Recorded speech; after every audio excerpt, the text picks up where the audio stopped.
Right after Dean goes, we're going to get Frank Stoltze, who is the political reporter for KPCC, the NPR affiliate here in Los Angeles. And he's been covering politics here for a long time, so we'll get his take on what happened. And then, I think it'll be fun, we're going to get Mr. Ace Smith, who's right next to me, who ran Hillary's California campaign. And then we're going to get Mr. Dan Palmer, who he's got a great story to talk to you about, but he's a McCain supporter, and he's been with McCain in Iowa, New Hampshire, and, of course, California. So why don't we start off with you, Dean, and talk a little bit about some of the questions that I had given you. Good evening. Thank you for inviting me to be here. Tuesday was obviously a fascinating day for us at the LA County Registrar Recorder's Office. Just a little bit of background, I've been the acting Registrar Recorder County Clerk since January 4th, so I had about 4 weeks warming up for this election, although I have been in the office for about a year and a half. Prior to that, I was an election administrator in the state of Washington, both in the Secretary of State's office and in the Seattle area in King County in Washington. I'm anxious to hear, I understand that part of your poll was to talk about the quality of the polls, and actually that's wonderful data, and we are anxious to get that. I'm sure you have fascinating stories to share with us about that. Just to provide a little bit of context, Los Angeles County is the largest county elections jurisdiction in the country. We have over 4 million registered voters. Tuesday we had 4,379 different polling locations open in Los Angeles County. We employed over 28,000 poll workers, and we had record voter turnout for a primary in LA County. We still don't know what the final turnout is going to be because there are a considerable number of provisional ballots and vote-by-mail ballots that still to be counted in this election. But comparatively, this was more on par with what we've seen in general elections than in the primary. In some polling places, we had close to 60% turnout on Tuesday, which is quite amazing. So there were a lot of dynamics that were unique about this election. It's the first time that California has bifurcated the presidential primary away from the state primary election, where it's been a standalone primary. It's the first time, at least in recent history, that the presidential primary has been held this early in the year and at a time where California and Los Angeles County voters could actually have a direct impact on who the nominee of the major political parties are going to be. And I think clearly with the news today of Mitt Romney suspending his campaign, California was certainly pivotal already in demonstrating their ability to impact who the nominees are going to be. So it was exciting, and there was a lot of activity and energy around the election, as well as around the statewide ballot measures that were on the ballot Tuesday. It also generated a lot of new registrations. In the 30 days preceding this election, we added 175,000 new registered voters in LA County, which is a 3% increase in registered voters, which compared to 4 years ago is about a 10% increase over what we would have added 4 years ago. So everything escalated for this election, both in terms of the time frame and putting it together, the turnout, and primary elections are the most complex elections to administer because you're really operating, in this environment, you're operating 6 different elections because you're holding elections for each of the political parties that are on the ballot. And the poll workers, the level of complication that we ask of poll workers who are paid a minimum of minimal amount, $80 to $120 to See, show up. you guys got paid more. Yeah. We'll have to fix that because we'd rather have you working at the polls than doing. No, or we can just pay them $80 from now on. But we ask a lot of those poll workers, and I think that, and maybe we'll get into this in the questions, that is an interesting phenomenon around the nation, especially in the post-2000 presidential election cycles, that we have every election we've added new procedures or changed processes, and we expect these, in our case, 28,000 people to go to a 90-minute training course and become experts on conducting an election, and then we turn the election over to them at 6 o'clock in the morning on a Tuesday, work them all day long until the polls close at 8 o'clock, and they take till 9 or 9:30 to pack things up and turn in their supplies, and that's how the democratic process works. And simultaneous to that, we have a growing number of voters who are who are voting through the mail. So you're running a parallel election through the mail. We had record numbers of vote-by-mail ballots in this election as well, over 718,000 vote-by-mail ballots in this election. It's the most we've ever issued, with the exception of the 2004 presidential election, and we're certainly anticipating that by November, in the presidential general, that we will issue over 1 million vote-by-mail ballots, and those, of course, all have to be processed and counted as well. So what you're seeing is the results that you have available to you right now represent about 75 to 80% of the total votes cast. There's still 15 to 20% of the votes that remain to be counted in this election, and we have a 28-day canvass period following the election to do that. And I'm sure those people who worked so hard on the campaigns, had this been a close contest, there would have been a great deal of anxiety both amongst the media and the campaigns in terms of waiting day in and day out for those numbers to come in and those numbers to change. And I think that's another interesting phenomenon that we're going to be tracking as we move forward, certainly with the June election and the November election and into the future. So I'm going to have to ask you about the bubble problem. Okay. How many of you know about the bubble problem? Okay. Really? Surprised that you all didn't raise your hand. I think that's a double bubble problem. That's right, the double bubble problem. Explain to the students what your problem is. Well, as I said, with the primary, you're conducting elections for multiple parties. And under California Election Code, the political parties in California can allow nonpartisan voters. When you register to vote, about 20% of our voters register as declined to state voters. They choose not to affiliate with one particular political party.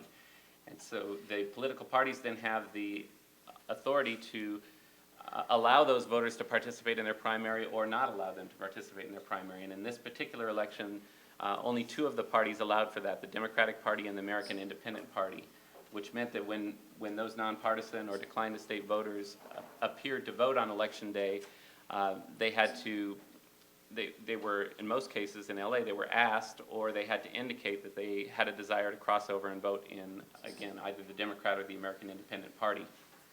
Our voting system in LA County is a rather, in many respects, it's a technologically archaic voting system. It's a conversion of the old punch card voting system, but instead of the perforated cards, you fill in the dots with an ink blotter.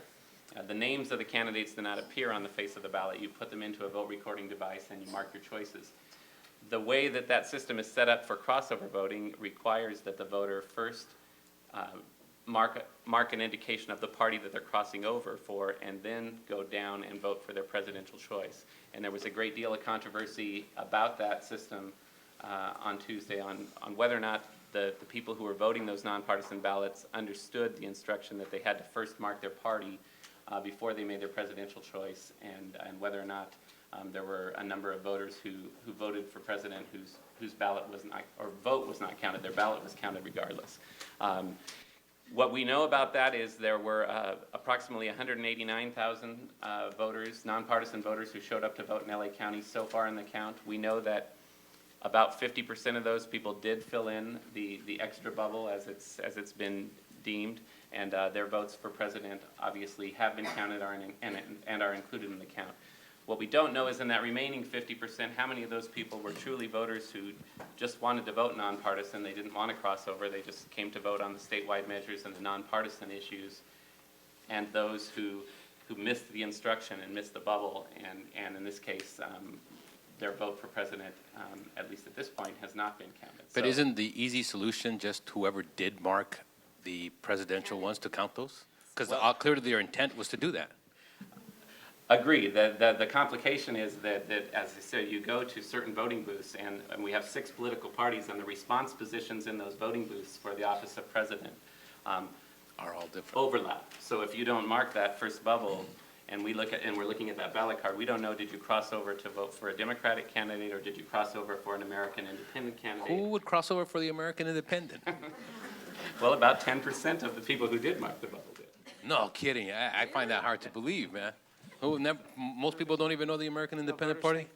So the point, No, they think- Dean, is it would take more time to go through those ballots individually. It will, I just want to stop here. See, Frank is a journalist, so he thinks he's got the right to ask questions. And he just can't help himself, okay? Frank, this is a class. Am I being can't- reprimanded? Yeah, you can't, you got to raise your hand. You got to be recognized by the instructor, okay? So, okay. You- Mr. Stoltze. So as a matter of going through them individually and hand counting them? well, there's two factors there. That's what we're going to do first, is determine how many of those nonpartisan ballots where they didn't mark the party actually contained a vote in the range for president. The difficulty is we're not entirely sure that in doing that we'll be able to determine clearly whether or not those that did intended to vote for a Democrat or they marked a ballot in a voting machine for one of the other parties. So we're doing a preliminary review of those. We're trying to get some sample data, and we'll go from there. And clearly, we'll be looking at a different ballot layout for the June election. I think. Yeah, who selected the layout? How does that Well, the layout, work? And is that in every county of California, or was it It's not. LA's unique? It's unique to LA County's voting So system. we have 58 different types of ballots in California? Well, no, actually, you probably have 2 or 3 different types of ballots in California, but LA County, because of our size and complexity, we're very limited on which voting systems are feasible to use in LA County. And this system really is a limitation of the voting system that we use in LA County. It was originally, this has been used for crossover voting for the last 3 primary elections, the 2002, 2004, and 2006 elections. Same exact ballot layout, same exact instructions, and there really has not been, I don't want to say there hasn't been an issue, because I think the numbers from those elections actually show a lower percentage of people marking the bubble, but it's never been raised by, as a voter intent issue or a political party issue. But I think that speaks to the dynamics of this particular primary being separate from the state primary, and really one of the first times where you had campaigns really working the nonpartisan voters. You had the political parties interested in the nonpartisan voters, where in past elections, that certainly hasn't been. Yeah, so I mean, from our survey, we are making the conclusion that it actually hurt Obama, because many of our independents who answered on our survey were to a much greater degree for Obama than regular Democrats, so. Well, I think your survey is consistent with what the Obama people would tell you as well. Yeah. Okay, Frankie, did you have another question? Actually, I did. So 170,000 crossed over? Is that what you said? No. 189,000. 189,000 declined to state voters voted. Of those, about half of them we know marked the party bubble. The other half, we don't know whether they missed it or they intended to vote a nonpartisan. So 95,000 are up in the air. Correct. And so that's a significant number of voters who may not be counted. And what was the percentage that went for Obama among the declined to states? Our initial results had almost 3 to 1. That's in the city. Only city, LA City, I'm Okay. sorry. Only. So we're talking about tens of thousands of Obama. Well, that's not necessarily true. Okay, Because let's get let me introduce, or we'll have him introduce himself. A. Smith, who was the head of the, or running the Hillary Clinton campaign in California. Why don't you talk a little bit about what other experience you've had in all the campaigns you've run before we. Oh, sure. I mean, very briefly, I run campaigns. I've done this for a long, practically since the ice was melting. And most recently, the campaigns you would remember would be, I did Jerry Brown's campaign for Attorney General this last time, and then Antonio Villaraigosa's campaign for mayor, multitudes of others. I've done, one way or the other, been involved in campaigns in 49 out of the 50 states.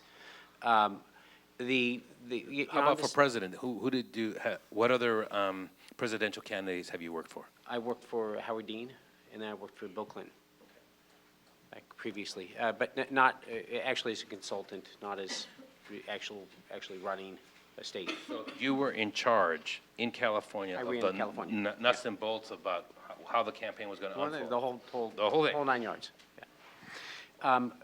I think there's a couple of interesting points about this. The reason why the Obama people have tried to make this sound much worse than it really is. The fact of the matter is that every campaign knew the rules in how the independent vote was going to happen months ago, frankly. Talking about voters, not campaigns here. What? We're talking about voters and what they knew or didn't know going in as opposed to No, campaigns. but you're missing a very important, that's not a meaningful distinction in this particular case, because it's one of the responsibilities of a campaign is, if you think you have a group of voters, is to educate them, okay? And which happens all the time. It's a primary responsibility of a campaign. The other thing that gets kind of tricky about this, and I talked to the Secretary of State about this, the reason why there's different systems in different places is because they have a real, anxiety or concern about having actually election workers actively offer ballots, and essentially. Ace, let me get you a No, little I'm bit sorry. closer to that. There's a problem, the concern is, on the flip side, is that if you have campaign workers actually, or poll workers actually offering ballots, then you get into the questions of, are poll workers pushing Democratic ballots or American Independent ballots on a decline to state, since the law clearly states that you will get a decline to state ballot unless you, the voter, specifically request or indicate that you want something else. That's the way the law reads. Unless No. you change that law, Right. it is, honestly, the responsibility of the campaign, and the fact that the Obama campaign woke up to that on 2 o'clock on election day, I find, rather breathtaking. But so what we're talking here about the technicalities of how you run elections, not necessarily campaigns, but elections. And every time you get into an election, campaigns have to know what the rules are, and they strategize on that. I think that the degree of difficulty was higher for the Obama people to try to teach them to do that, but it's the way it is. I mean, like you said, they knew for a long time. Okay. What I want to do right now is get maybe Pilar and Frank to just give some general overviews of what they saw. Then I'm going to get Dan Palmer and Nate Smith to talk a little bit, and then get the two journalists to talk again. So Frank and Pilar, and we'll start with Frank first. Just give us, in terms of number one, introduce yourself. What you do now, how long you've been doing it, where you were before, and then also tell us a little bit about what you saw in terms of this election, what interested you, some observations, then we'll turn it over to Pilar.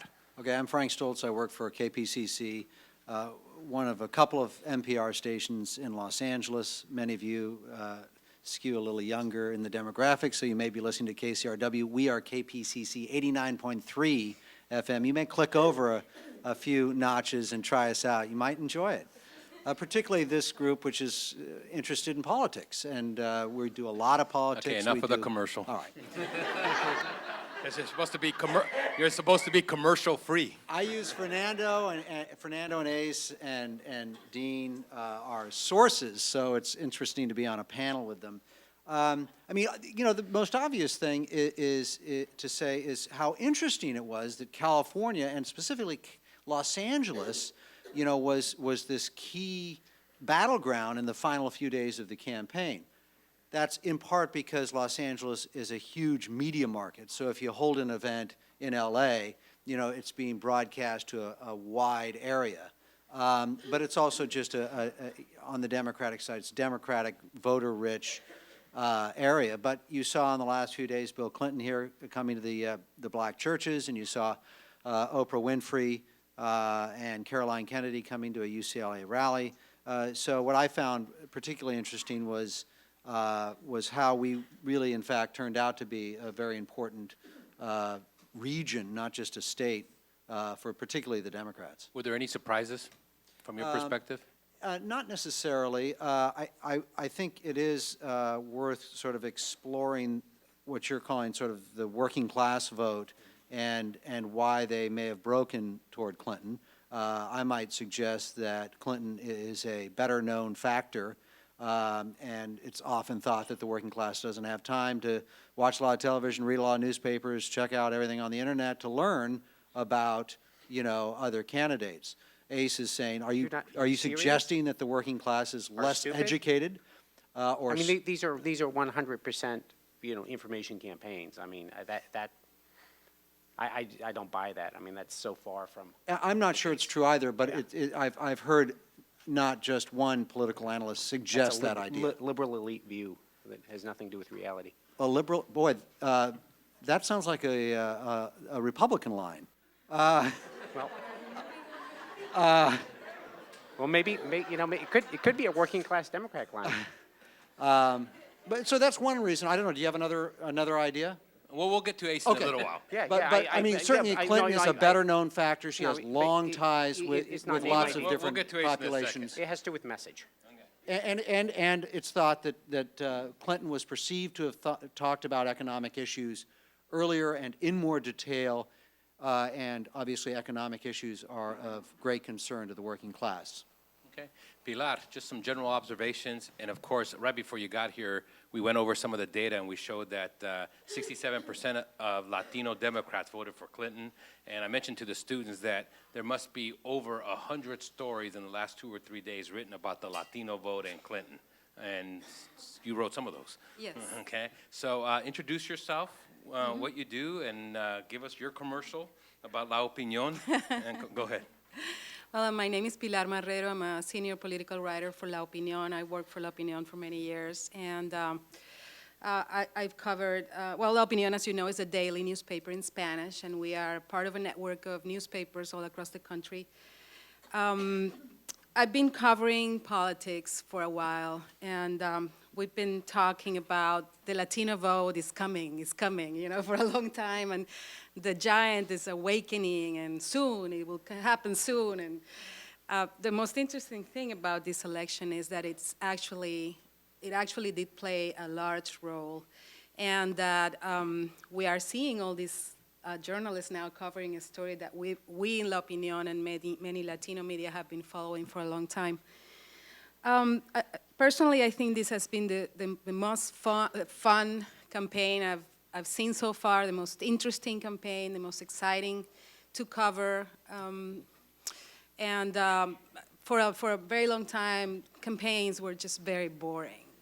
Everything was pretty much done almost from the beginning. There was no real competition. This time is completely different. So I find that very exciting as a reporter. The Latino vote, I think, is very interesting because there's a lot of talk about, there's a lot of pundits now in the national media talking about Latino vote, and some of them don't know what they're talking about because they don't know the Latino vote. I've been covering, we actually went out to cover this campaign from the beginning. I mean, from the first vote, from the first caucuses in Iowa, New Hampshire, I was there, which is the first time actually we do that. That's just one measure of how important this election was for the Spanish media, is that we have actually gone out to cover these faraway caucuses in places that are so wide you cannot find a dark person anywhere. And and we actually went there and talked to some of those people and kind of, got a feel of. It kind of looked like this panel before you joined. Yes, well, I'm not too dark either. I mean, I'm a Latina, that's for sure. I mean, we come in all colors, don't we? Yeah. The one thing, and I'm sad that nobody from the Obama campaign is here, because I have to say one thing or two about the way they handled the strategy and Latino media in particular. And I've been talking about it because people have been calling me on it. And I think it is the message, but I also think it is the strategy and the way you handle the outreach to the community. And part of that is how you handle the outreach to the media. From the beginning, the Clinton campaign was doing serious outreach to the Latino media, was having point persons that anybody in the Latino media could call and ask questions about and get information from. And from the Obama campaign, they basically did not have the same kind of access. And I found it very frustrating sometimes, and I voiced that frustration many times to the communications people. Even a year ago, when Obama started showing up in events here, and he was really drawing very diverse, very interesting crowds, and he is a very interesting candidate to cover, and all the reporters were crazy about trying to get an interview with him, and I tried early on, and it was just impossible. I mean, they wouldn't even pay attention to us, and with time they started to, but too late, in my opinion. And I just want to emphasize this. You are the top political reporter in the top Spanish language newspaper in America. if you say so, Fernando. I do say so. That I was, mean, La Opinión has a circulation of 125,000, and it's estimated 500,000 people read the paper, your articles every day. And you couldn't get an that interview was with the them. plug about me. That's Yeah. it. That's enough. Okay. But no, my whole point is, and you couldn't get an interview with, Well, I did get an interview eventually, months after I got an interview with Hillary. I just found that very disturbing. And even in the last few days when they were hiring people to work, my newspaper endorsed Obama, okay? The editorial board got together and decided that on the issues, from their point of view, they wanted to endorse Obama. But that doesn't mean they made it easy for us to cover Obama. I mean, they didn't. And I find that that probably has something to do. what does it say about your editorial board that it's out of touch when Latinos overwhelmingly went for Clinton? Well, I don't know. The Latino elite, I don't know what to say about that. Okay. I think, the people vote for many different reasons. And I found, in Nevada, when I went to cover the caucuses in Nevada, I started seeing how unfamiliar the Obama campaign was with Latinos and the Latino. And this doesn't, I don't think it represents the candidate at all.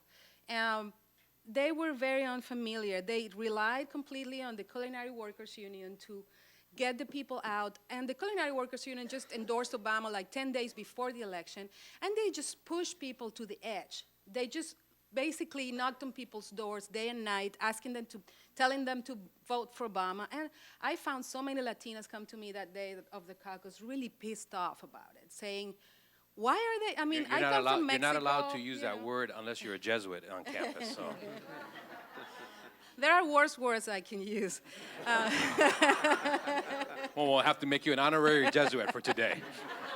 I went to a Jesuit university, so I know what you're talking about. People really were upset about that. I thought that was really not a very good strategy to get the Latino vote in Nevada. And I think they could have done better had the community known the candidate better. But unfortunately, they didn't do a very good job of doing that. Okay. We're going to switch over a little bit and talk with Dan Palmer and Ace Smith about the campaign. I've known Dan Palmer. Actually, he's presented here to this very similar group maybe 3 or 4 years ago. He's going to tell you a little bit about his background. But what really drew me to invite him to come was an email he wrote about his experience working for the McCain camp and how dedicated he was. And I just want his enthusiasm in terms of working campaigns, working in politics. He doesn't get paid for this. Heaven knows he doesn't need to be paid for this. But how he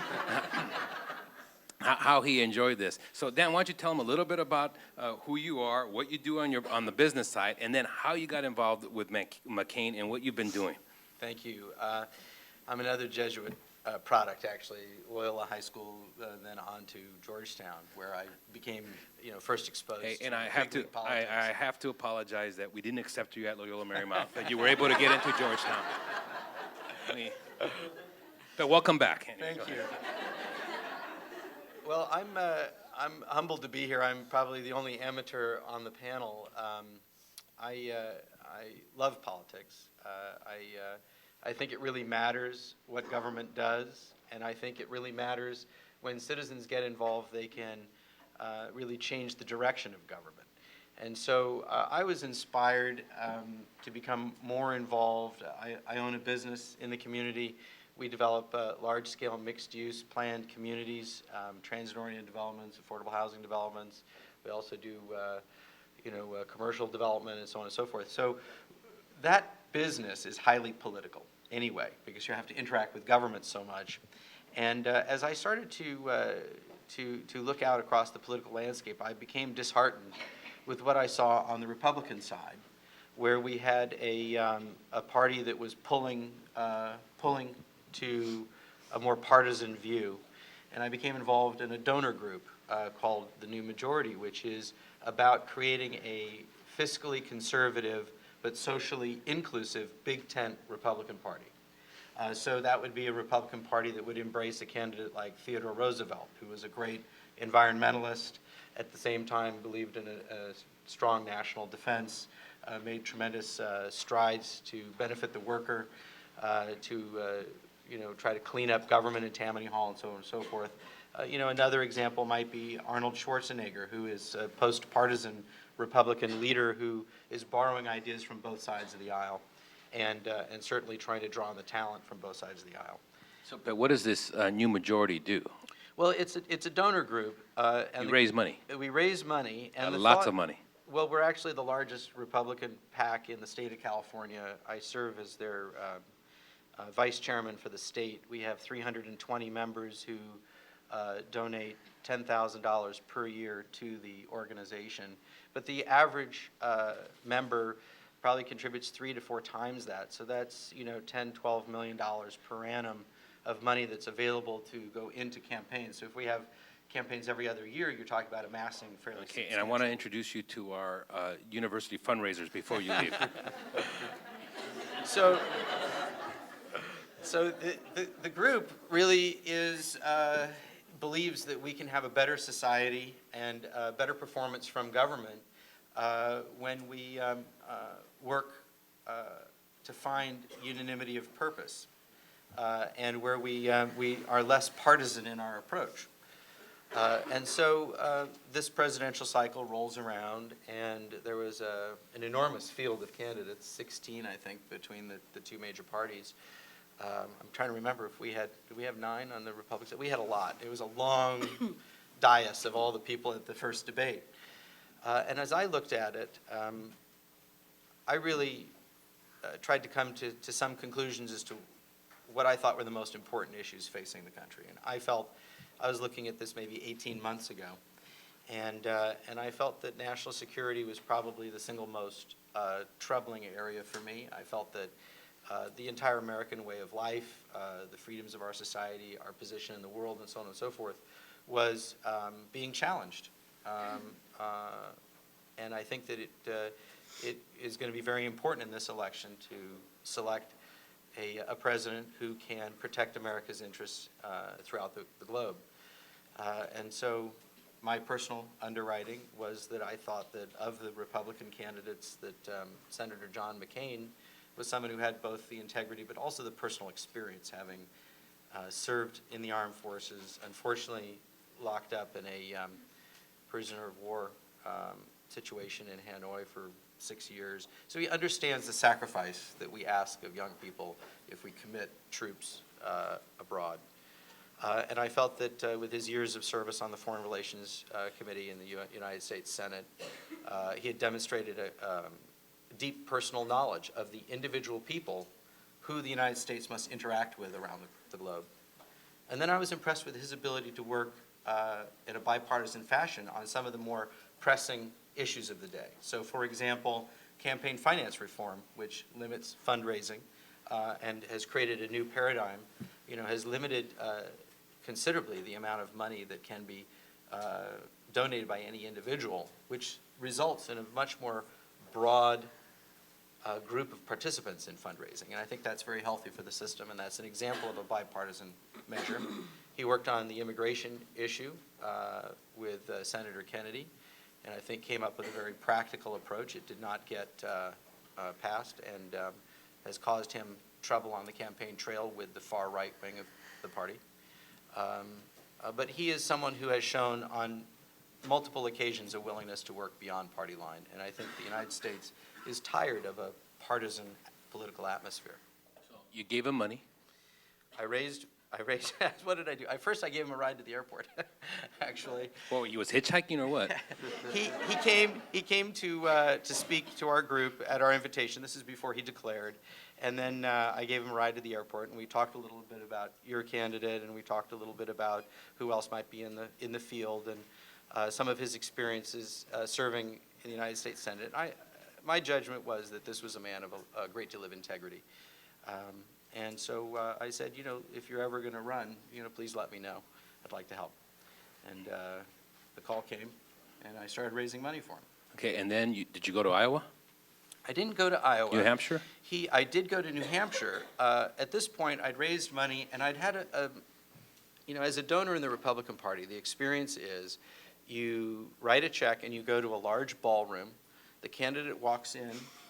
There's 1,000 people in the room. You're going to raise $3 million that night, and there's a stump speech given, and then everyone leaves. And if you raised a certain amount of money, maybe there's a small VIP reception beforehand where maybe a photograph. Like extra shrimp or something like that? Extra shrimp, whatever it is.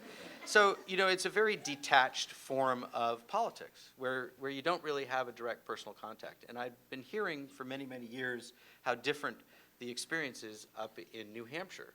And so I thought, this year I'm going to go. This is a wide open field. It's exciting on both sides of the aisle. So I called up the campaign. I said, look, I know I don't have an official assignment, but I'm coming. I want to see what it is. I want to participate. If there's something I can do to help, let me know. And I had a ball. And I think for all of the people in this room, especially the young people who are finding an interest in politics, at some point in your life, promise yourselves you'll go to New Hampshire. It's a fabulous experience. There's young people from all over the country that go there for the candidate of their choice and work. And what work means up there is you make phone calls to voters that have identified themselves as supporters of your candidate. I actually called about 100 people on Election Day to get them out to the polls. You take breaks from making your phone calls to go out and hold signs at the corners, and you attend rallies. In my case, So you went out and held a sign? I did. You didn't hire somebody to do that for you? No, I didn't. I carried it myself.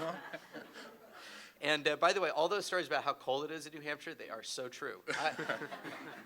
It was so cold, the cold penetrates up through your shoes, and it goes, you can't get, as a man, you can't get enough clothing on below the knee. I don't know, maybe women have good fashionable boots or something you can wear, but as a man, you're wearing, a leather-soled loafer, and it just soaks right through, and it's penetrating. So anyway, I was up in New Hampshire, and I got an opportunity. It wasn't that cold this year, though. That's what I they mean, said. I was there. It was. I don't know. This is a It Southern was California freezing. kid. I'm from Venezuela. I'm from the Caribbean. So I got to Iowa on January 1st. It was 0 degrees. It was Okay, that's cold. unbelievable. It was terrible. Never go there. He's telling you to go, and she's telling you not to. Okay. New Hampshire's I great, told though. you we would bring you different perspectives. Not necessarily on the weather and travel. I thought about politics, but we'll take that. Okay. So, who did you bunk with? Well, actually, I had a room by myself, but one morning I bumped into Obama. It was a Sunday morning, and there was going to be a town hall event for John McCain, which was his signature way of interacting with the electorate. And I'd like to share some comments about that. But this particular morning, the event was going to be at 12 noon, and I woke up early, and it's a Sunday morning, so I said, well, I've got my suit. I'm going to go to church. And I'm not a regular churchgoer, but I said, I'm going to go. And I put on my That's a suit. good Jesuit answer. And I leave my hotel room, and I'm feeling really awkward about wearing my suit because everyone who's campaigning is wearing jeans, they're casual, they're really out there, they're working hard. But I said, oh, I'm going to put on my suit, and then I'm going to have a nice, pancake breakfast with that New Hampshire maple syrup after. So I leave my hotel room about 9:30, and I'm feeling awkward in my suit, and it's a corridor that must have been about a mile long. This is one of those roadside motels that looks like a faux castle, like a fake castle, about 7 stories tall, and a long, long corridor. And at the far end, about halfway down, I see a guy standing there with a suit, and I'm thinking, well, this is great. I'm not the only guy in a suit this morning. And then I notice there's 3 or 4 guys walking from the far end towards me, and we meet at the middle where the elevator bay is, and it's Barack Obama and his Secret Service detail.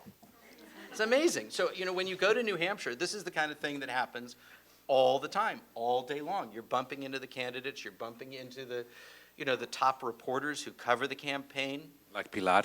Yeah, you didn't see me there. The most amazing thing, though, was the Ron Paul supporters, because the Ron Paul supporters had the view that they weren't getting covered by the major networks. And so what they did is they staked out where the network reporters liked to stand and do the report from the field. And they must have had somebody watching every one of these likely spots where they would turn on the lights and the camera, because as soon as the truck would pull up, they would do that swarm thing where by email or whatever, everyone swarmed to the site. So by the time the reporter could stand there and start rolling the tape, the Ron Paul people are lining behind them with the signs and the whole thing. It's great. It's a lot of fun. They had huge signs, like Ron Yeah. Paul. Yeah, Ace, Amazing. Ace, why didn't you think of that? What's the living proof that visibility doesn't get you votes? So, why don't you, so what was, I missed it too. let me talk about this. Okay, we switched to California. So let me ask you a first question. Did you interview for the job? Of course. Okay, so what did she ask you? You didn't interview with her? Campaign manager and everyone else. And so what were they looking for? They were looking for, my ability to run a campaign in California. But were they already, in a sense, shaping how they were going to do the campaign, and they wanted you to fit, or they were going to ask you to? They were asking me to run it. And how independent were you in terms of California? Incredibly independent. So there was, but you have to stick to some of the national messages, Yeah, who of course she you do. is. Of course you do. But I mean, the good thing about doing something in California is that if you're doing something in, say, in Massachusetts or Iowa, everyone in D.C. is an expert. And whereas in D.C., there hasn't been a serious primary in California since 1968. So, everyone in D.C. thinks, oh, it's this crazy, mysterious land, we'll get a Californian. We're getting a signal that sound's not coming out. This one here? Oh, the mic. Okay, you know what? I'll have him, I'll give him my mic right here. Oh, go ahead and try that one. Is that better? No? Maybe now? All right, so when you take a look at when you were given the duties and you were hired, what was your strategy? What did you want to do? What did you want to accomplish? Where did you think you were going to end up? And talk a little bit about the Latino vote as well. Oh, sure. Yeah. I mean, the first thing that you do when you given a campaign to run is well, let me back up and say, the biggest mistake you can do when you're running a campaign is to run what I call a cookbook campaign, which is, you get out the same old stuff that everyone does in every campaign, and okay, I'm going to do this for field, I'm going to do this for polling, I'm going to do TV ads, radio ads, et cetera, and you kind of throw it all together, get a whole bunch of people, and you go run what appears to be a very competent professional campaign. That's absolutely the worst thing you can do in running a campaign. What you actually have to do when you're running a campaign is you have to ask yourself what you need to do to achieve a certain vote goal, how you're going to put that together, and then reverse engineer the way you're going to get there, whether it's precinct walking, telephones, direct mail. It will always be a combination of things. But in this particular race, I mean, there were three things actually four things that really stood out. Number one, and you have to take this into account, and it's a wonderfully crazy California thing, which is that not a lot of folks have figured out, which is that because of absentee voting, elections in California are 29 days.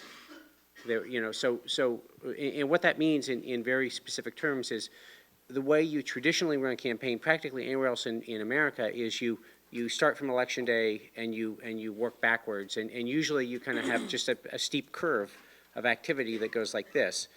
In an election where people start voting 29 days before, what you actually have to do is you do ramp up a little bit, but you have to actually start well before, so that in this case it was January 7th. You have to figure out everyone's going to vote, and then you have to start talking to the voters, over a much longer period of time, and then you ramp up at the end. But it's just a completely different structure here in California. What you have to do is as a result of that. So I mean, there were four major factors in California. Number one, how do you capture the absentee vote? Which, and I think we don't have the final numbers on it, but I think we had somewhere around a 20-point lead on that. So you beat her more by absentee than at the polls. Oh, I mean, there's you no, beat it, there's yeah. no question about that. So the absentee strategy for Hillary Clinton worked a lot more effectively There's than no the question vote, about right? that. But you have to remember the absentee, and what was advantageous to us about the absentee voter, if you look at that pool of voters, it is 60% women, whereas the regular Democratic electorate is 57% women. So I mean, it was a playing field that tilted in our favor. Anyway, there's another very fascinating phenomena about that, which is largely gone unrecognized, which is, you hear all this talk about, let's have a holiday for more voting, let's do, let's do this, that, or the other, this whole, let people do it on a Saturday, et cetera, et cetera. One of the fascinating phenomena about the vote by mail programs in California is if you follow the same pool of voters that are voting by mail, and you follow them back to the elections previous to when they signed up to vote by mail, they're voting at about a 55% clip. When they get converted to the luxury of basically having 29 days, sitting at home, you can do it in the luxury, you could look at your voter handbook, you can go on the web, you're not just rushed to make a decision. That 55% goes to 80%. So the actual increase in voter turnout in the state is largely a result of absentee voting, not enthusiasm on election day. Because when you get that 80% factored in, it raises all the boats. So would you be in favor of, I think Oregon has all vote by mail system. I think it's a great system. I think if you're talking about a system in which you're going to significantly increase participation, where you're getting somewhere towards 100%, that's the system. Okay, Clearly so, so the other factors, very briefly, are this. that's right, you gave us four factors, absentee was one. Absentee, the Latino vote. We knew we had a huge advantage. We had the, most of the significant endorsers in that community. I personally knew how to work with that community from my experience with Antonio Villaraigosa. And the other advantage that's largely overlooked is having a woman as your candidate is a huge, huge advantage in the Latino community. Look at either the congressional delegations or the state legislative delegations. I believe, and Pilar, you can correct me if I'm wrong, but I actually believe that Latinos have the highest percentage of women, of any race category, at least in California. By almost 50%. No, that is true.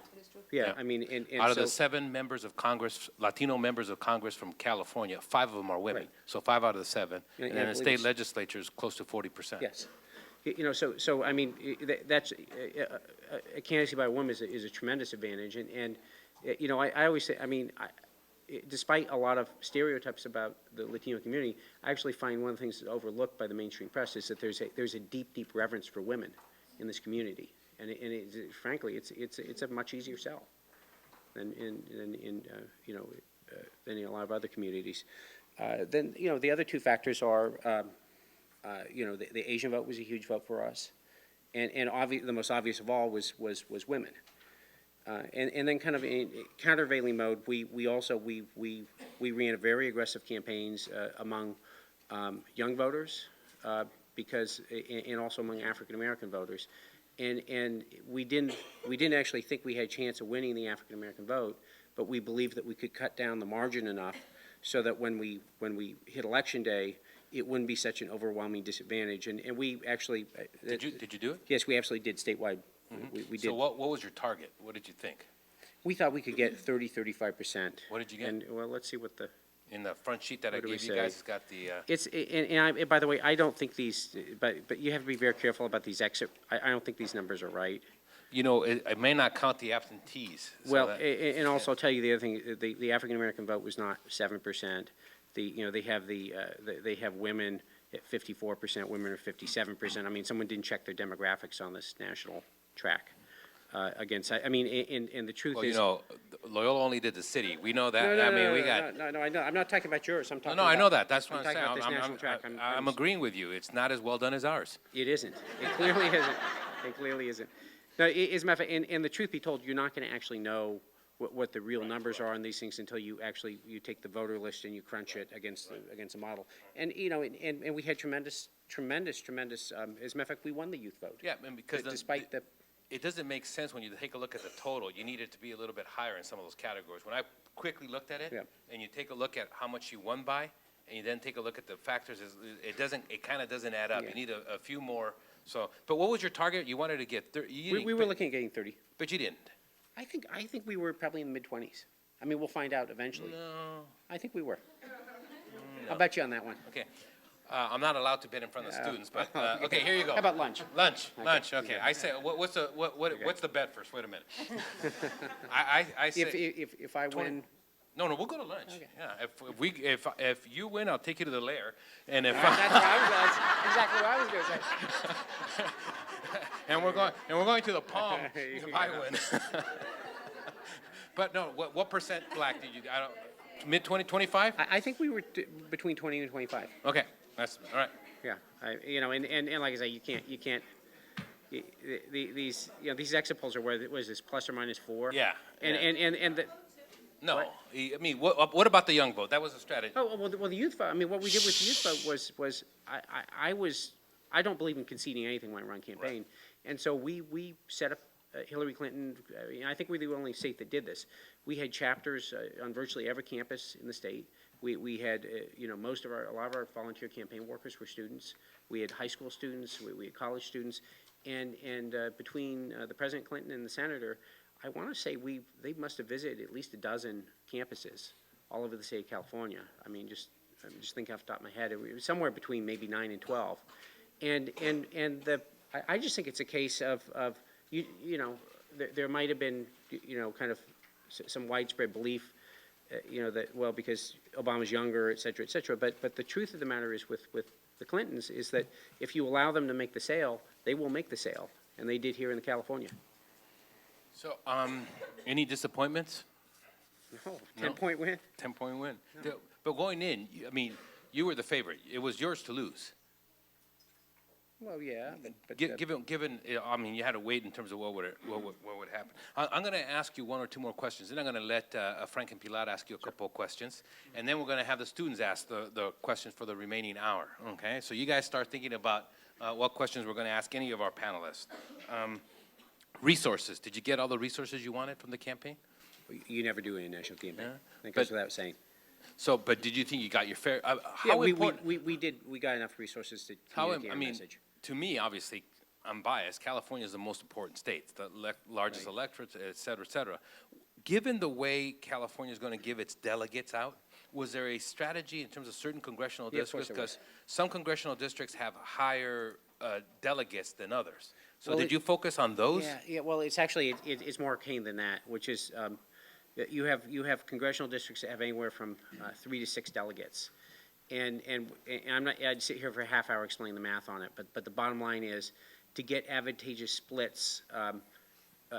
Obviously on the 3 delegates you just get 1 more vote, so that's obvious, but you need a much lower total to get an advantageous split in the 4s and the 6s versus the 5s. And so we obviously targeted what we thought were all of our best 4s and 6s. What was the delegate count at the end of the day? Everyone's They're still figuring it out. So, figuring but that I out? think Until when Dean finishes his job, you'll, yeah. I think it's going to be about 40. About, out of 40 how many? spread, out of 440. 440. Well, but no, 40 of the, that's not counting the 2 super delegates. Right. 440 out of the, 370. Okay, Or 40 delegate lead out of the 370. So there's California has 440, but only Actually, 300 it's 441. Okay, but only 370 were up Exactly. in the and you think you'll have a 40 We think it'll lead be about within 40 that? lead, yeah. Okay, all right, okay.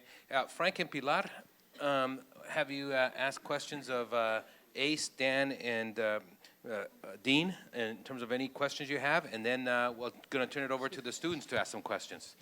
I think this one.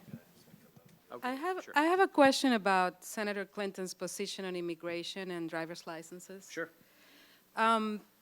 It seemed to me that her position on immigration and Senator Obama are very similar. They support immigration reform and all that stuff. And we all know Latinos not only care about immigration, but we do know that the Pew Hispanic Center says 79% of Latinos nationally say immigration is very important for their vote because of the whole anti-immigrant environment, which both candidates have talked about. I was actually very surprised about her shift on driver's licenses and how, after all that happened in New York with the governor putting forth this proposal to have driver's licenses for undocumented immigrants, she first said that it made sense, and then in the following debate, she said that she was against it. I was looking at some exit polling numbers, and they were breaking down the Democrats according to their positions on immigration. And she did get more votes from those conservative Democrats that think people need to be deported. So I think that's kind of an interesting way of getting kind of a little bit of the right wing of the Democratic Party.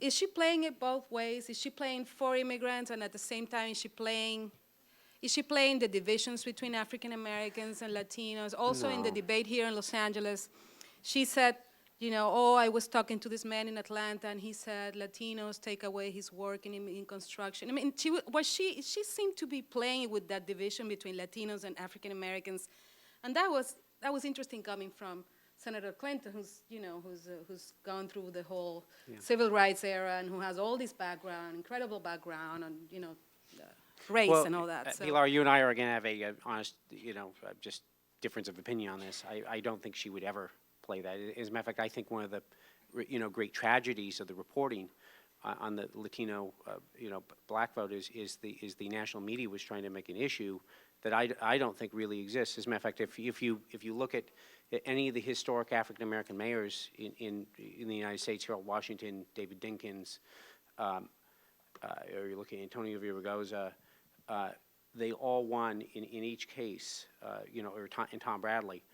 All those African American mayors won with significant Hispanic vote support, and Antonio Villaraigosa won with very significant African American voter support. So I mean, I think that's a good way to get people to tune in, and a good way to, to make your ratings go up. I just don't think it's the case. I mean, on the driver's license issue, did you see the Nevada debate? Yes, I was there. Okay, you were there. Did you? I mean, one of the most, I thought one of the funniest parts of the whole campaign was watching Obama trying to answer that question before he actually, I think, decided to try and use it as an issue. I mean, he couldn't answer the question. He sat up there hemming and hawing for a good 30 seconds. So wait, so is she for driver's licenses for undocumented immigrants No, or not? she's against it. No, but I mean, she was against it from that point. But what's Obama? well, she would argue that, well, we could get into she would argue that there wasn't a real distinction, but I mean, my own personal theory is that, and you can tell me what you think about this, is that where driver's license per se become an issue in the Latino community, at least in my experience, is where it's seen, as a wedge issue, as someone demagoguing, as someone with bad intentions demagoguing and trying to create fear and whatnot. Vis-a-vis your question about I mean, there was obviously no. I mean, that just happens to be your position. If there were any, I think you're talking about an economic phenomena, in the last part of your question. Frank. Well, just to follow up on the driver's license, I mean, that's probably an issue more for new immigrants who are not voting. So we know the Latino community is not monolithic, that second and third generation may care less about that issue. Is that right? Or am I wrong? You are wrong in that. When you look at all the studies that have been done, Latinos who are citizens, Latinos who are longtime residents of this country, they care deeply about the way the tone on immigration and the way the issue is used, and they vote accordingly. And I think My question No, I'm just specifically on the driver's license. No, in that issue too. They see it as a wedge issue. Yeah. Because in fact, the reality is getting, to have people who have no identification at all driving around and working, and they are in this country. And the logic would tell you it would be much better to have them identified and to have the government know who they are and where they live. And I think Bill Richardson explained that very well in that debate. I think he was the best. He said, I did it in my state and it improved public safety. It makes no sense to use this as a wedge issue, as an anti-immigrant, rhetoric issue. But, it's just not true to say that most Latinos don't care about that. They do care about the tone of the debate. Yeah, but I'd like to see empirical evidence on to what extent, who There are within the we Latino actually- community. scientific studies. And I can tell you also, I've seen tons of polling data on it back when I was doing stuff for Gray Davis, and I agree totally with Pilar. It becomes an issue, a much bigger issue, if it's seen as a tool to demagogue and to create fear of the Latino community. If your basic position is that you're for immigration reform, and et cetera, then I think it's acceptable within that context. You can have kind of like an honest difference of opinion on that. If you're out there, like Lou Dobbs, every night doing it, that's a different thing. But she's clearly moving on immigration because, and it's not about the primary, it's about the general. And people start trying to I think people understand that you're not going to gain many votes by being for driver's licenses. Why do you say it's about the primary, not the general? I mean, No, no. Pilar's point is that she's trying to gain more conservative Democrats, and that it but is that- very much about the primary. I think you lose more than you No, gain that- in the primary. yeah. That would be my instinct. And Okay? I can tell you that's just not in the equation, and no, that's just not. I'm saying Not the that's what case. happened, not that's what she was trying Okay, to make but let me happen. ask you, I mean. But I don't think it did. Yeah. I really don't. Oh. And the reason why I don't think it happened was because, It's like one of my classes is out of control here. okay, because we consistently, the particular demographic you're talking about, we consistently pulled well with that demographic all the way through, from the start to the finish, before the issue after. Right, with the Latino, yeah. You overwhelmingly won it anyway, so we've No, been no, no, working in the but- margins there. yeah. My question to you would have been just, what did you learn in the Villaraigosa campaign vis-à-vis Latinos that you were able to put to work in this campaign? Well, a lot of that was really more, aside from, you learn a lot of things, but I would say you learn how to organize in the community, and actually I brought a lot of the young people who did the organizing over onto the Hillary Clinton campaign, so they could apply the skills, and you also learn that it's not a community where you can just kind of drop in uninvited and just start leafleting and knocking doors. You really have to be, it's much better to go into the community with, Hilda Solis and Grace Napolitano and Antonio Villaraigosa. It's just, you need really the leadership and the community leaders, people like Dolores Huerta, opening the doors and basically saying, take a look at this candidate, and then you do your hard work. You can't just drop in one day and say, I'm going to work here. Okay, I'm going to ask Dan Palmer one question, and then you guys are going to take over. Talking about this theme, you see, Romney just completely changed from being governor of Massachusetts in his positions, okay? But it also began to force McCain. I mean, I think of the Republicans, McCain has had from my perspective, a tolerant view on immigration. But even he's beginning to move a little bit. I think he's going to stop now, because I think he's going to win. I mean, obviously, with Romney suspending his campaign, I think he's now the Republican nominee from my perspective. And now he doesn't have to keep moving further right, okay? So, but he did move a little bit on immigration and a couple of other issues. Does that, as a supporter, does it bother you sometimes when these candidates have to do that, or do you understand it's just politics, they have to do this? I think the primary change that he made during the campaign in response to the pressure from the far right was to suggest that the first step to addressing the immigration issue in the United States before undertaking the reforms contemplated in his proposed legislation would be to secure the border. That was the single change that I noticed in his position on the issue. And I think, he felt after hearing from the electorate how concerned they were about the porousness of the border, and this also ties into his national security message. He moved to say, first we have to secure the border, and then we should pursue the types of reforms proposed in his legislation. Okay. And by the way, as far as winning California, McCain won 51 of 53 congressional districts. Wow. So he won 164 of the available 170 delegates. This is what put Romney out of the race.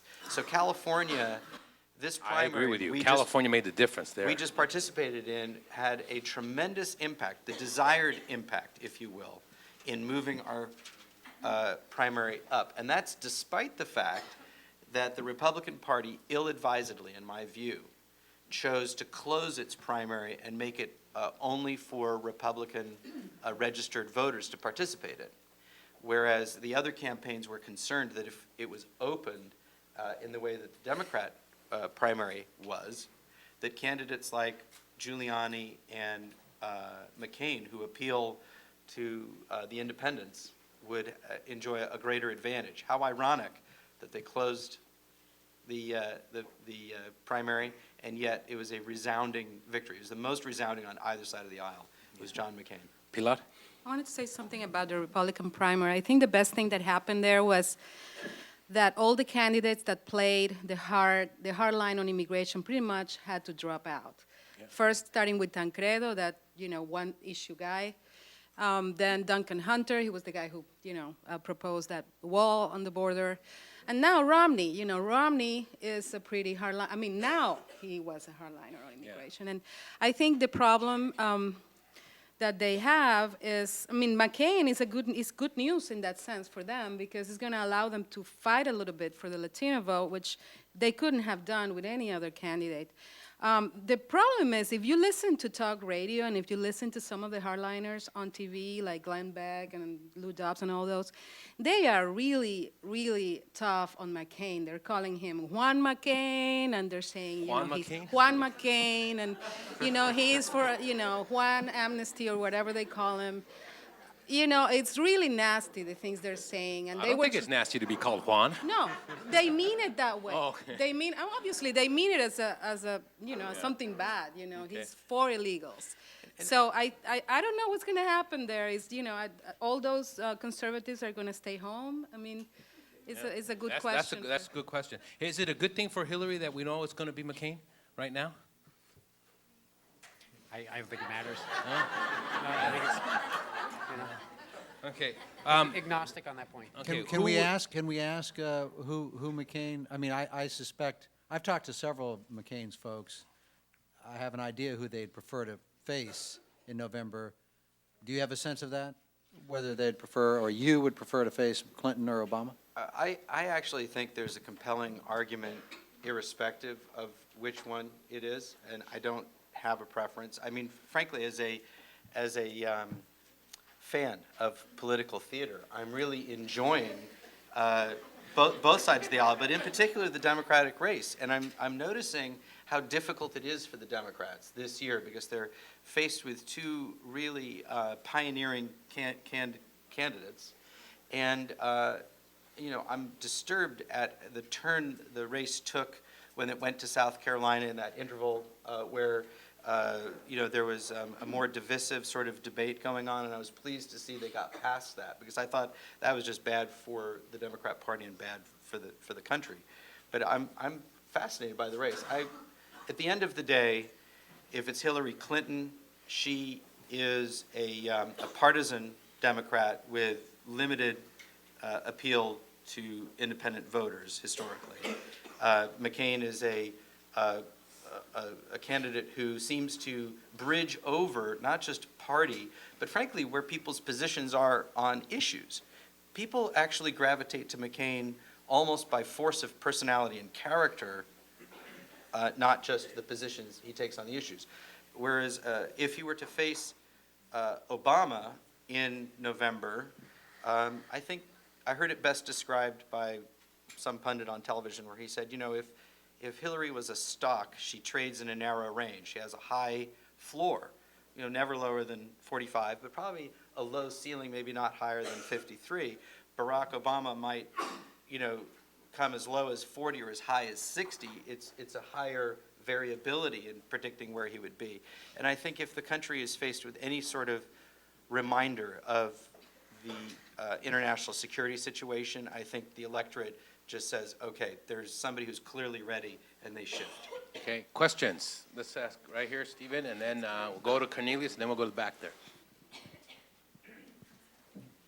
This question is for Dan Palmer. I thought that the closed primary was a good opportunity for the Republican leadership to understand just how much of a losing issue the hard stance of the immigration issue was.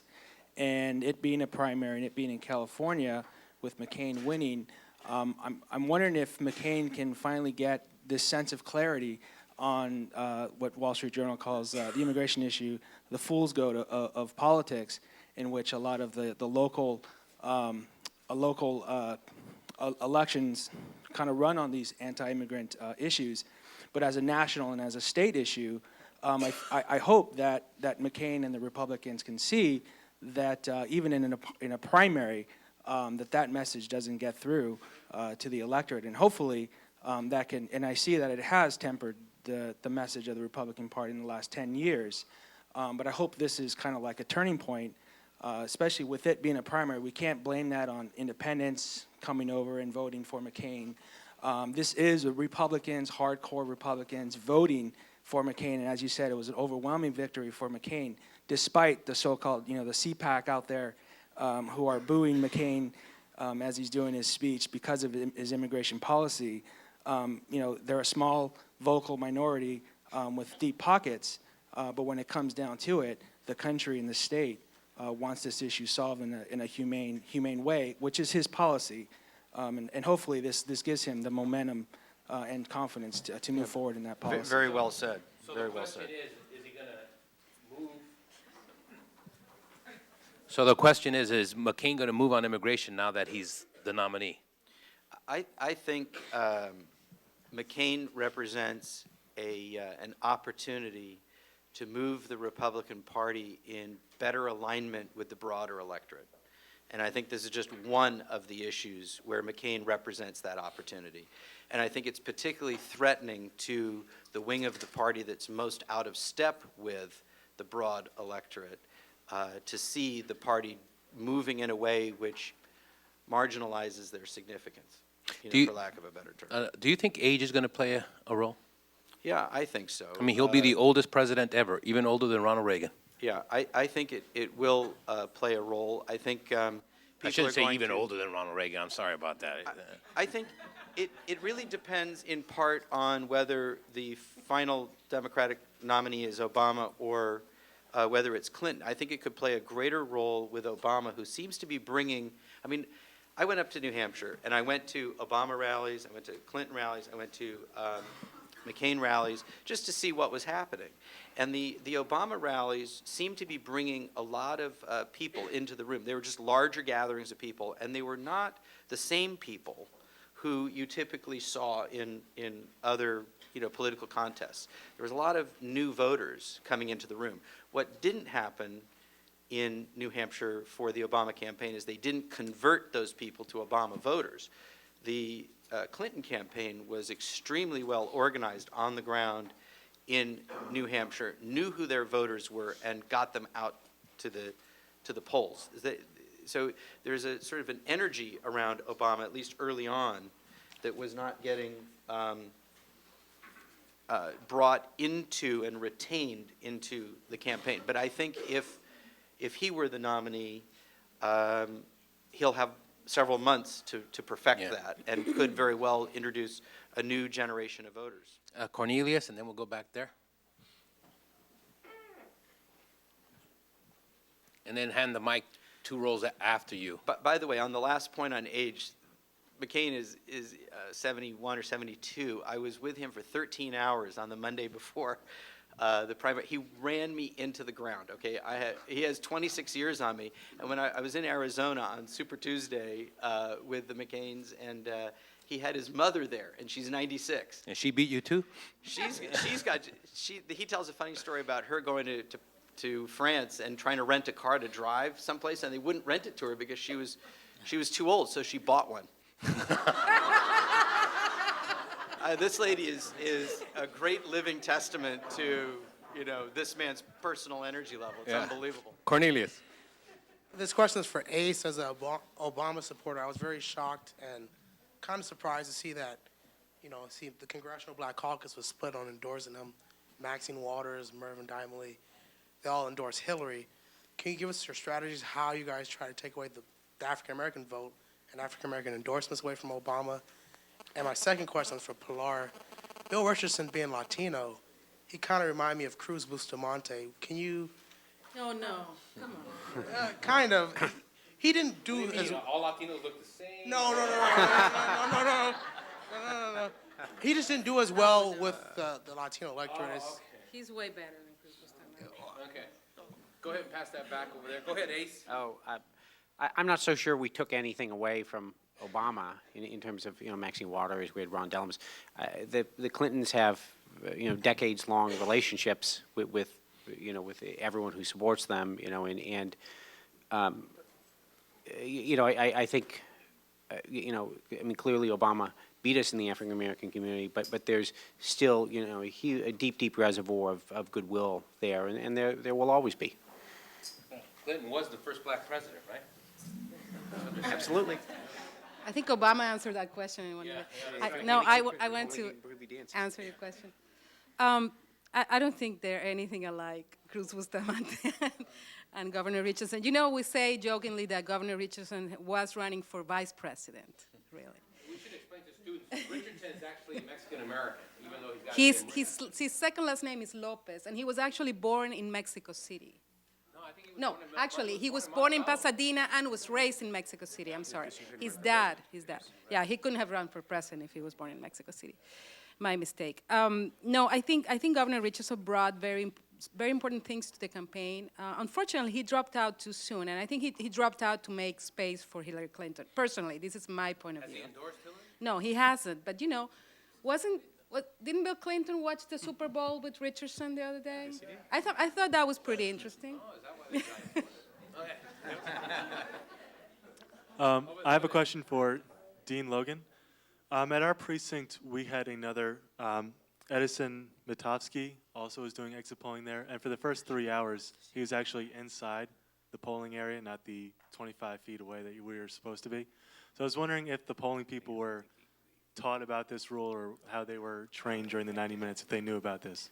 Yeah, actually, there is a portion of the training, both in the written materials and in the class that addresses that, and they are instructed of the requirement, the distance requirement, and they're also instructed to contact us if somebody's violating that agreement. Although it places poll workers in a very difficult position. I mean, these are by and large community volunteers, and we also tell them that we don't want them to put themselves in a position of being in the middle of a dispute at a polling place. So we would rather that they notify us of that, and then we would take action. Okay. Pass it right behind you. My question's for Pilar. What sort of impact will the Latino vote have on the Clinton campaign in the Texas primaries? Well, I think she's counting on her strength with Latinos in Texas, like they were the same way she did here. I think basically she won in California because of women and because of Latinos. And I have to say, that she deserved to get them because she worked for it. And, even, whatever you think about the positions or the candidates, it's actually the strategy that wins out. And Ace, I'm sure, will disagree with that. I think it will play a large role, and in the general election also, Latinos will be very sought after, especially with McCain, because McCain can make a good play among some Latinos, although I kind of doubt that he can do very well because of his position on the war. He wants to stay there for 100 years. And I don't think Latinos will like that. And I think healthcare is another issue that is very important for Latinos, as is for the general public. And I'm not sure where McCain is, but I don't see him talk about universal healthcare. Hey, Ace, is your job over, or you're still, once the primary is, or are you going to help out in the general? How does that work? I'm going to be named later. Okay. Next. Hi, my question was for Pilar. I was quite curious, why did La Opinión take the side of Obama in supporting him? Because it seems to me like a lot of Latinos were going towards Clinton because of experience, because of Bill Clinton, and it was a good couple of years with Bill Clinton. I was just curious to why La Opinión would go towards Obama. I really can't answer that question because I wasn't part of that decision. I was a reporter covering the campaign, and the editors actually made that decision. But they talked about, I guess they talked about his position on immigration, his progressive position on driver's licenses, and the way he was bringing a fresh face, a change to this kind of dynasties we've had, Bush, Clinton, it's like, okay, it's time to see something different. So that was was contained in the editorial that actually ran in the newspaper. So wait, how do editorials get decided? Editors get together, and in some cases, they meet with the candidates. In this case, they didn't, but I'm sure that'll happen in the general election. Actually, La Opinión doesn't endorse in primaries, generally. It was decided that this time they would endorse because of the importance of this election, of the interest in the community about this election. So they got into the fray. But generally, we don't endorse in primaries. Do radio stations ever endorse? No, not public radio stations. No. I actually heard that it was the Black Eyed Peas video that swayed them. Did you see the Black Eyed Peas video? I have no idea. Did anyone see that? It's actually, Ace, you ought to take a look at it. It's a very interesting Obama video that's. No, I'm culturally inept. I think it's probably the Obama girl. She's a Latina, isn't she? So, okay, we got a question over here. Okay, my question is for Mr. Smith. Initially, I'll just say that I'm a supporter of Hillary Clinton, and I congratulate you. She had a great campaign in California. I would ask you, based on your experience with her at being so close to the Clintons throughout the years, who would you suspect that she would ask to, if she got the Democratic ticket, who she would take on as vice president? And if she does get the Democratic ticket and she runs against McCain, realistically, being such a divisive figure that some consider, do you think realistically she'll be able to bridge that gap in the election if she were to be nominated? Well, the first question, I mean, who knows? You know, I just. Who would you suggest if she were to ask you?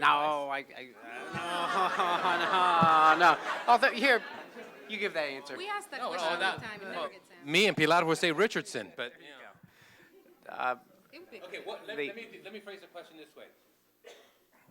What would be the criteria that you would suggest she use in selecting a vice president? Oftentimes we say, first rule, don't hurt. Do no harm. Second rule, deliver your state at least. What other criteria would you suggest? My own personal opinion on this is that you should pick someone who would be the best president if something happened to you, and you let everything else fall in place. But that's just my own personal opinion, because I think, no, but seriously, I think over the years, but that's my point. My point is that I think if you look at the really flawed vice presidents, they're picked on those other criteria. My question is for Mr. Palmer. I just wanted to know, I know that McCain has openly talked about staying in Iraq and sending more troops, and I was just wondering if he'd be willing to have a draft and when that would start and how it would work. I've certainly heard nothing of that, and I think it's an important distinction to make when you hear about McCain's view of the significance of the conflict in Iraq and how to resolve it. I think everyone who's running for president universally is trying to limit the danger to the United States and limit the damage to the United States in that conflict, both in blood and treasure. The difference is one of tactics or strategy. Some would say that the way to limit the damage would be to withdraw. And McCain said, and I believe courageously it has been proven right, that the surge was in fact the way to diminish violence in Iraq. And the question is not whether or not we maintain a presence there for 100 years or not, it's whether we have casualties going on and on indefinitely. The point is to eliminate casualties and to stabilize the situation so that we can preserve peace here. And I don't hear any mention of a draft. I do think that McCain takes a view that patriotism and duty to country are virtues that he admires in young people, and I think he would hope that young people would want to serve. Yeah, go ahead. My question is for Mr. Smith. So, having done my research prior to the election, I saw that both Hillary and Barack Obama support civil unions. Yet, when you look at the data here, 63% of the gay voters wound up voting for Hillary Clinton, which I found really surprising. Why do you think that was? It really is a matter of number one, just a deep reservoir of good feeling in that community that existed for a number of years with a lot of, a lot of good feelings left over from the Bill Clinton administration. And also, frankly, we worked that community a lot harder. And actually, one thing I completely agree with you on, Pilar. I won't disagree with you. I think, in campaign, how much attention and how much respect you pay a community is tremendously important. Daniel. Yeah, my question is for Dean Logan. Has there ever been a case in which absentee ballots and provisional ballots has changed the results of an election? Let me answer that from my. Repeat the question. Okay. The question is, has there ever been a case where absentee or vote by mail ballots or provisional ballots changed the outcome or ultimately established the outcome in an election? I'm going to answer that from my past perspective. I've only been in California for a year and a half, and in that time I haven't seen that happen. But I came from the state of Washington, and ironically, in the year 2000, when all of the controversy was going on in the Bush-Gore race in Washington, there was a U.S. Senate contest that was razor-thin margins between the sitting Senator Slade Gorton and now the Senator Maria Cantwell. So now we know who won. Right, and Maria Cantwell won that race. Ironically, and this is good for all of you to know, she won it much as Ace has talked about in terms of the strategy, and as Pilar has talked about where you concentrate your focus on, and her campaign focused on vote-by-mail voters and the length of time in which they vote. But really, it was the provisional ballots in that campaign in Washington, and it was provisional ballots cast on college campuses where students went and cast their votes at polling places because they couldn't get home to their home polling places. And on this side of the country, and this is another interesting phenomenon, on this side of the country, we're very liberal about provisional ballots. If you can confirm that the person casting the provisional ballot is an eligible registered voter and that they didn't already cast a ballot in their home precinct, we will count all of the votes on that ballot that are applicable to where they're registered. And in the U.S. Senate race, such as that, that was a statewide contest. So those votes counted for Senator Cantwell, and they were also, important votes for the Gore campaign. So absolutely provisional ballots and vote-by-mail ballots. And more so, I think, in California now, the vote-by-mail vote is growing by leaps and bounds. By November, it could be as much as half of the votes cast in this state will be cast by mail, and so they certainly can swing an election. Hey, Frank, ask a question, and we'll go to Michael in the back. Do you think that there's a chance, back to this double bubble trouble question? Double bubble trouble. Do you think there's a chance that these 95,000 votes that you may or may not count, if you count them or you don't count them, that it could make a difference in the distribution of delegates in particular congressional districts, Ace and Dean? Well, let me answer first. I don't know all of the... Because you haven't decided whether or not you're going to count them right. Well, yet. Let me clarify that a couple ways. One, the possible universe is 94,000. I don't think that it's going to be anywhere near 94,000 when we get done with it.